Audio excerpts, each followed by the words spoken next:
Normally, I love talking about bad movies. That is to say, I love talking about atrocious, absurdly bad movies, whether so bad it's good or so bad it's horrendous. But there exists a kind of bad movie that is actually less fun to talk about. And that's what I like to call the paint by numbers bad movie. Atrociously bad movies are interesting to dissect because of just how bafflingly bad they are, to the point where you have to ask, who on earth ever thought this was a good idea and why? Paint by numbers bad movies, on the other hand, are bland, mediocre, and cliche, to the point where I know exactly why the makers of it thought it was a good idea.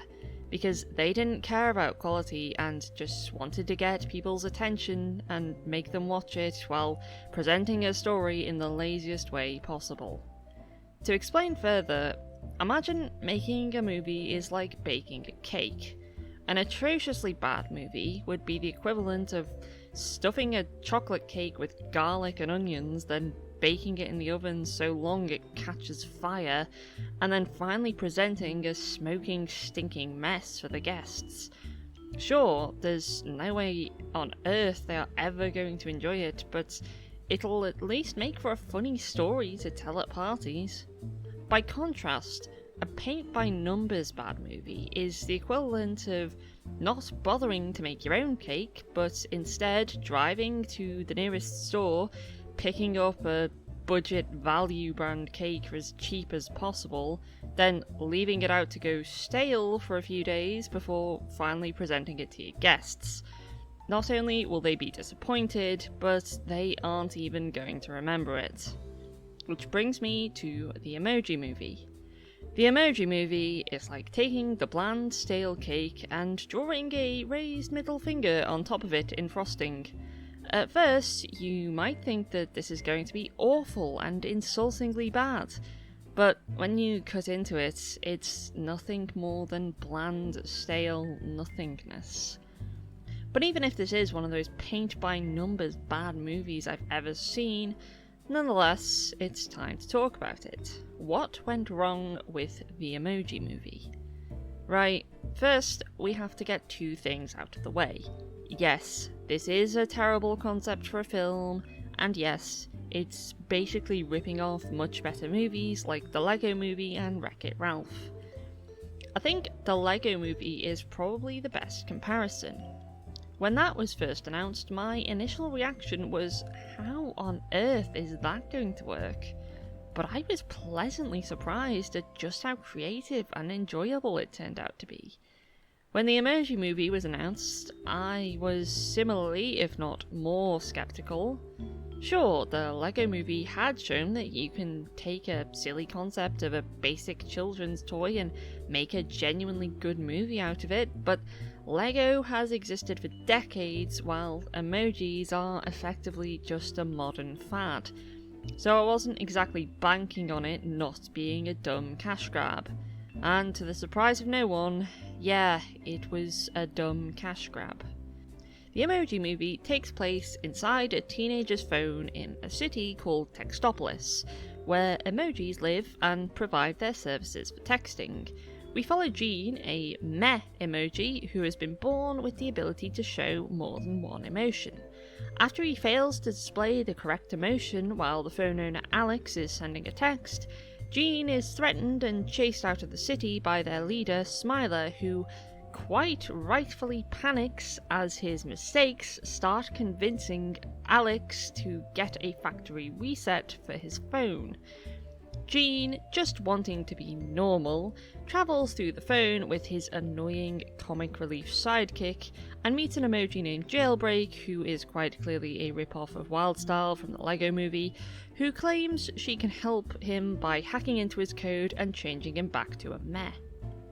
Okay, there are many problems to talk about, but let's start with Gene. Ironically, despite the point of his character being that he's capable of multiple emotions rather than just one single character trait, he is incredibly bland and uninteresting. His only goal in life is to be normal.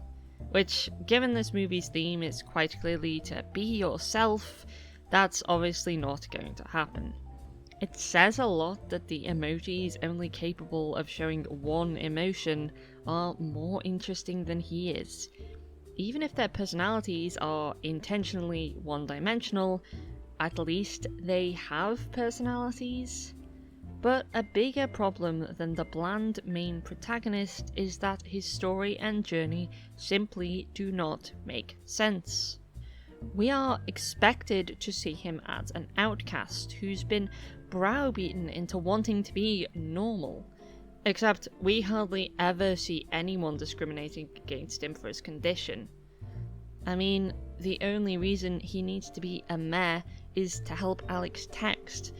When he isn't working, why would it matter? The only people who ever get mad at him for showing a different emotion are his parents, who are meh emojis themselves and thus literally can't care that much. And of course Smiler, who only gets mad after he screws up in the most contrived way possible and threatens the very existence of Textopolis.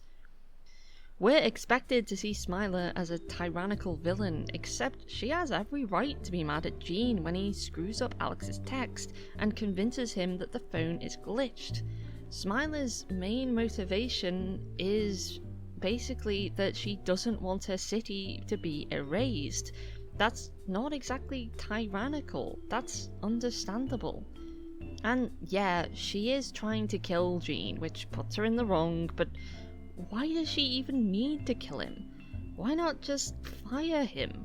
If his dad is a meh, then clearly he can do the job and Gene isn't actually necessary. Other movies with similar premises like the Lego Movie, Wreck-It Ralph, or even Inside Out put so much effort into creating the world and figuring out how everything works. The world building in this movie is so bad and lazy that it just makes no sense at all. And speaking of Wreck-It Ralph in particular, remember how in that movie there are some clever little nods to famous video games, but for the most part the story takes place in the film's own fictional games like Sugar Rush. Because, you know, some creativity actually went into that movie and it doesn't feel like one big advertisement for other games. This movie simply did not have the same creative ideas and clearly did just want to be a big advertisement for existing apps, and instead dedicates whole pointless scenes to Gene making his way through various apps and getting stuck, well, simply so they could show off the app for longer. Of course, Gene isn't alone in his adventure to become normal. He has two travelling companions. The first is High Five, who, quite frankly, is almost the perfect example of an annoying, useless comic relief load. High Five is only there to be funny for the kiddies, yet really isn't, and ends up being pretty unlikable and more trouble than he's worth. For example, there's a moment where they invade a Just Dance app and have to dance through it to get away from Smiler's killer robots. And they do, except High Five decides to slack off and dance some more for no reason, despite the killer robots, and he ends up getting the app deleted. Oh, and we see the dancing avatar of the app has, as a result, lost her home and been confined to the recycling bin. I just want to dance. Dance, please. Arr! Quiet, you sassy gypsy! What lovable heroes, destroying an innocent dancer's home and leaving her to die. Then there's the inevitable love interest, Jailbreak. Jailbreak is, as I've said, just a rip-off of Wildstyle from the Lego Movie. And here's the thing. I think somewhere along the lines, someone at Sony must have decided this film needed a woke message to be shoehorned in to appeal to the kids. And when I say shoehorned, I mean shoehorned. Out of nowhere, Jailbreak starts lamenting the fact that people don't take female emojis seriously, and how there was a time when female emojis were just wives and princesses. Right, look, I'm all for an anti-sexism message when it's done right. Here, it makes absolutely no sense. The emoji society in Alex's phone is literally run by a woman. Smiler even describes herself as being the original emoji, meaning Jailbreak's statement has to be false. It really makes me think that this message was added in at the last moment, but wasn't properly developed at all, hence why it makes no sense and actually contradicts the previous scenes. On top of that, Jailbreak isn't exactly an empowering character for women anyway. While starting off as an emoji looking to go to the cloud and become a hacker, she eventually reverts to being a princess emoji and just goes back to Textopolis with her new man Gene. Like, did you seriously not realise how bad that looks? Trying to push a feminist message, yet having the female character give up on her dreams and go back to being nothing more than a princess love interest? Like, I'd be all for a message that says there's nothing wrong with being feminine and you shouldn't have to put on an edgy persona to be taken seriously, but there's nothing here to suggest that's what we're meant to be seeing. Unlike Wildstyle, who acknowledges she was trying to be edgy out of desperation to seem cool, Jailbreak becomes a princess again purely to save Jean. And it goes to show that this movie has a serious show don't tell problem. We're told that Jean is an outcast, yet we're shown him being tolerated by other emojis and only mildly displeasing his parents. We're told Smiler is a terrible villain, but we're shown her genuinely wanting to protect her city from being erased by what she sees as a malfunction. We're told Jailbreak is a feminist hero, yet we're shown her giving up on her dreams and reverting to being nothing more than a princess, all to please her love interest.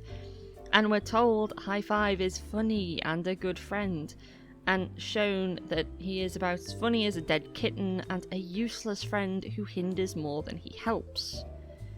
Do I have anything nice to say about this movie?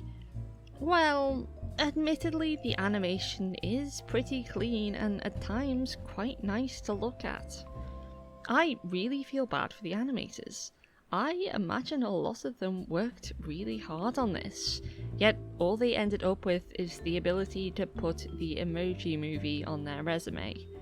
I really do hope they went on to better jobs on better movies. In conclusion, if I could think of a perfect way to explain what this movie's like, it'd be that when I told my fiancé I was going to review it, he asked me if I'd seen it. I reminded him that a while ago the two of us watched it out of morbid curiosity. Asking him if he remembered it, he simply replied, "Well, I recall my eyes being open and being conscious and looking in the vague direction of the screen, but that was it." That's the main problem with this movie. It's so unoriginal and mediocre that it's just painfully forgettable. A lot of people expected this to be a Norm of the North style train wreck, but honestly, it's one of the most bland, forgettable, cliched cartoons I have ever seen in my life.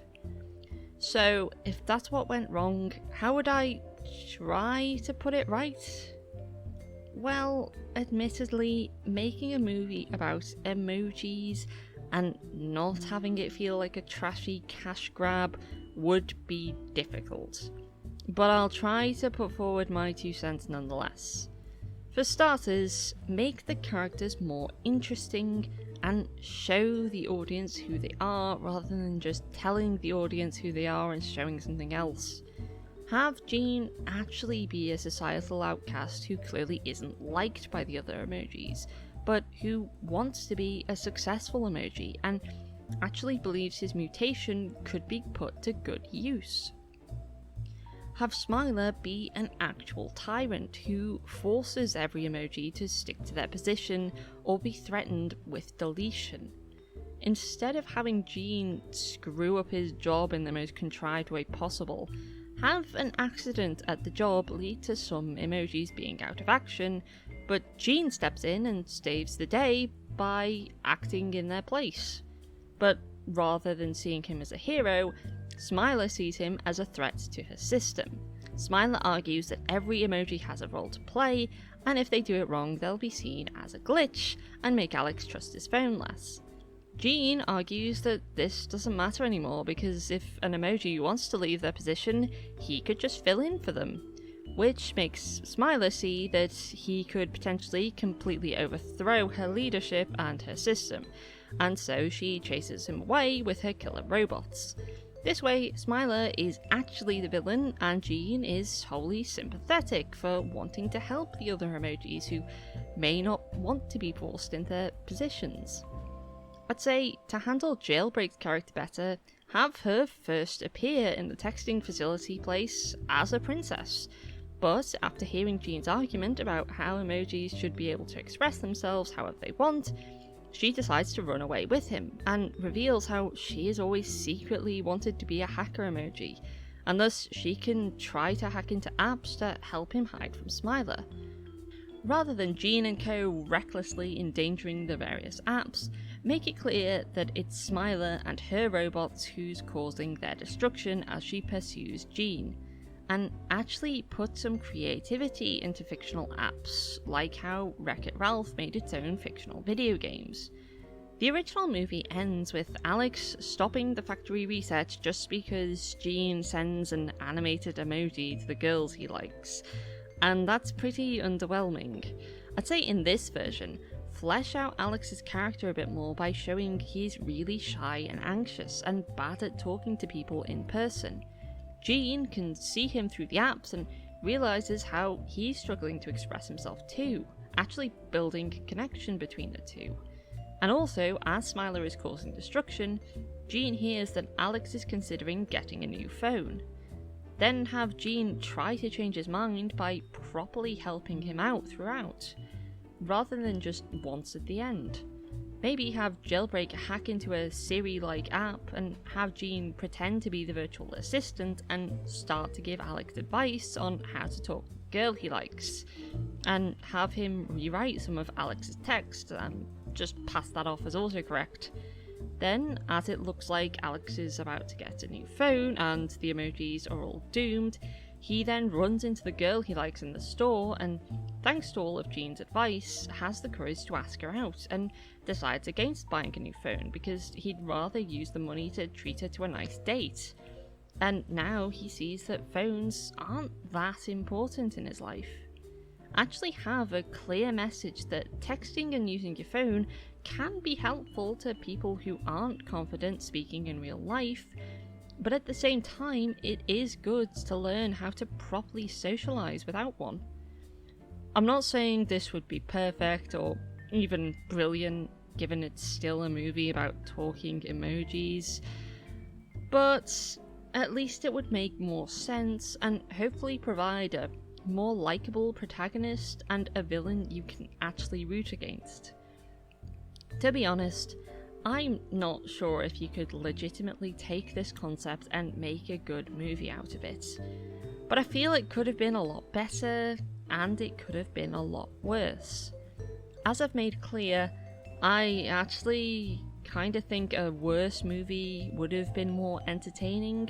At least gawking at the dumpster fire unfolding on screen would have been fun, rather than just staring at the screen bored out of your mind. Is there a lesson to be learned from the Emoji Movie? Well, honestly, if there's one thing to take away from this, it's that the hate against this movie just isn't worth it. Don't get me wrong, it's a terrible movie, but it's just a bland piece of fluff that doesn't even deserve our scorn. It deserves to be ignored. I'd say when the next equivalent to the Emoji Movie comes out, because cheap cash grab animations will sadly always exist, instead of giving it the attention it doesn't deserve, try to give that attention to better original animated movies instead.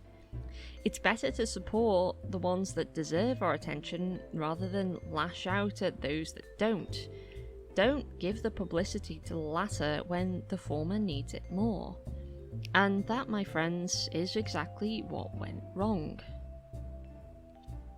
Hey, thanks for watching my video. If you want more reviews like this, like, share and subscribe and all that jazz.